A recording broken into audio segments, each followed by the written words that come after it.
To fasten your seatbelt, push the metal end into the buckle until it clicks. Pull the loose end to adjust and unfasten by lifting the top of the buckle. It must be fastened when the seatbelt sign is on, and we suggest you keep it fastened whenever you're in your seat. If the air supply fails, masks will drop from above you.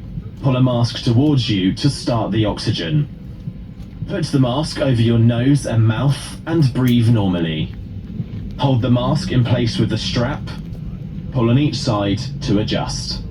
Put on your own mask before helping others.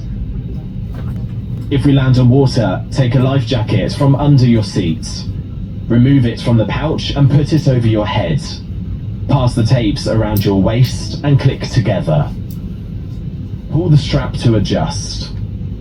You must not inflate your life jacket until you are outside.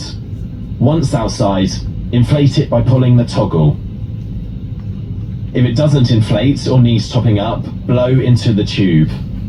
There is a light and whistle for attracting attention. The crew can help you with life jackets for children. Please look at the safety card in your seat pocket before takeoff. It contains important safety information specific to this aircraft, such as the brace position and operation of the exits. Please now close your seat table, put the armrest down, open the window blind, and fasten your seatbelt. Thank you for your attention.